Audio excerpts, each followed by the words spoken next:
ओम शांति। प्रातः मुरली बाप दादा मधुबन। मीठे बच्चे, अमृत वेले उठ मेडिटेशन में बैठो, विचार करो मैं आत्मा हूँ, हमारा बाबा बागवान है, वही खिवैया है, मैं उसकी संतान हूँ। मालिक बन ज्ञान रत्नों का सिमरण करो। स्वयं परमात्मा पिता कहते हैं, बच्चे सवेरे का समय मेडिटेशन के लिए बहुत अच्छा है।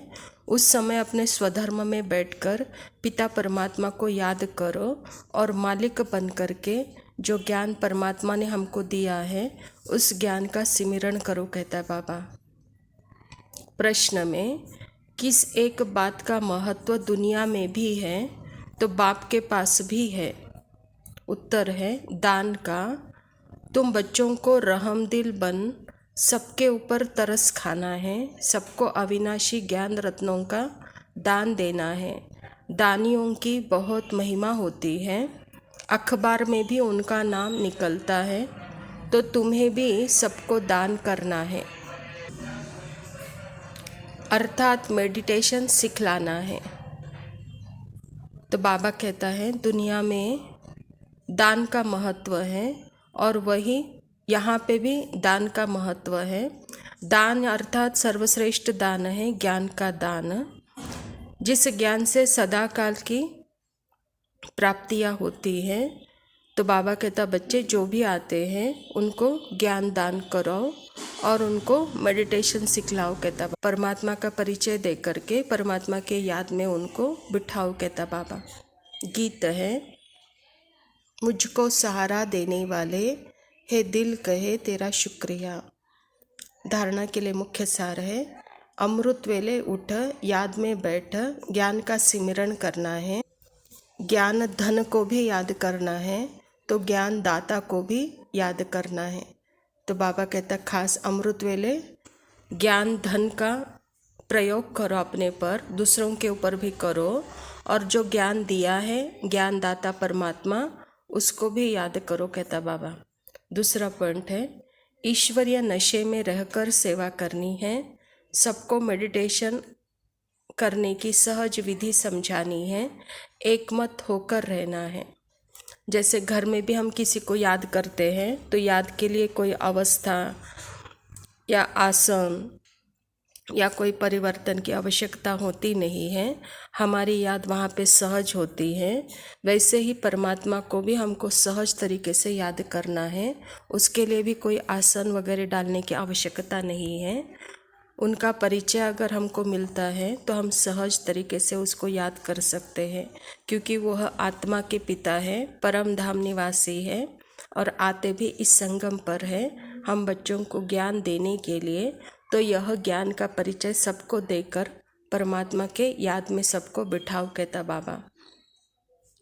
वरदान है, रूहानी प्रसन्नता के वाइब्रेशन द्वारा सर्व को शांति और शक्ति की अनुभूति कराने वाले सर्व प्राप्ति स्वरूप भव। जो परमात्मा प्राप्तियों से संपन्न सर्व प्राप्ति स्वरूप बच्चे हैं, उनके चेहरे द्वारा रूहानी प्रसन्नता के वाइब्रेशन अन्य आत्माओं तक पहुँचते हैं और वे भी शांति और शक्ति की अनुभूति करते हैं। जैसे फलदायक वृक्ष अपनी शीतलता की छाया में मानवता को शांति का अनुभव कराता है और मानव प्रसन्न हो जाता है, ऐसे आपकी प्रसन्नता के वाइब्रेशन अपने प्राप्तियों की छाया द्वारा तन मन की शांति और शक्ति की अनुभूति कराता है। बाबा भी कहता है बच्चे रूहानियत की प्रसन्नता के वाइब्रेशन हो। मैं आत्मा, मेरे गुण ही हैं सर्व शक्तियाँ, सर्व गुणों से मैं संपन्न आत्मा, उसकी अनुभूति आपके चेहरे द्वारा हो। यानी पहले वह गुणों की अनुभूति स्वयं आप खुद करो और आपके प्रसन्नता के अनुभव अन्य मनुष्य आत्माओं को भी अवश्य मिलते हैं, यानी शीतलता उनको भी अनुभव होती है। तो इसलिए बाबा खास कह रहा है अपने रूहानी वाइब्रेशन से सर्व को शांति का दान दो, कहता बाबा। स्लोगन है, जो श्रुति स्वरूप रहते हैं उन्हें कोई भी परिस्थिति खेल अनुभव होती है। स्थिति मेरी परिस्थिति पर विजयी बनाने की है, परिस्थिति के ऊपर हारने के लिए नहीं है, क्योंकि मैं भी परमात्मा की संतान सर्वश्रेष्ठ आत्मा हूँ। तो परमात्मा की संतान कोई परिस्थिति में जकड़ नहीं सकती या परिस्थिति उसे कोई बांध नहीं सकता। परिस्थिति को खेल समझ करके सहज वो पार करने की शक्ति हम आत्माओं में है। तो बाबा भी कहता सदा अपनी स्थिति से, अपनी स्मृति से परिस्थिति को खेल अनुभव करो।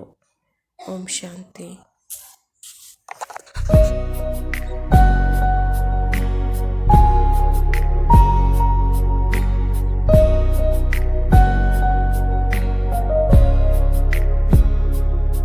तेरा मेरा प्यारा नाता है जो मेरे दिल को भाता है।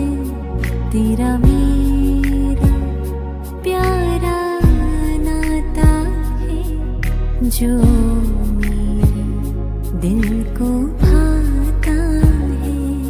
तेरे स्नेह का ऐसा जादू है, तेरे स्नेह का ऐसा जादू है। तू ही तू नजर मुझे आता है। ओ मेरे बाबा, ओ मेरे बाबा, प्यारे बाबा, ओ मीठे बाबा।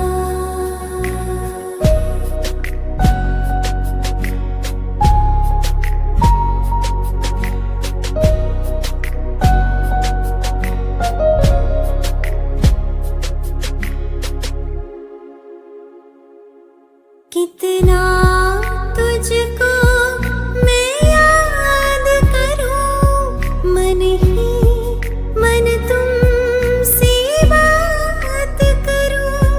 यूं कौन करेगा प्यार मुझे, ये सोच के दिल भर आता है।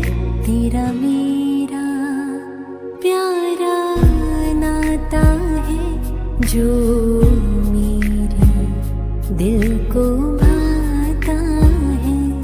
तेरा मेरा प्यारा नाता है जो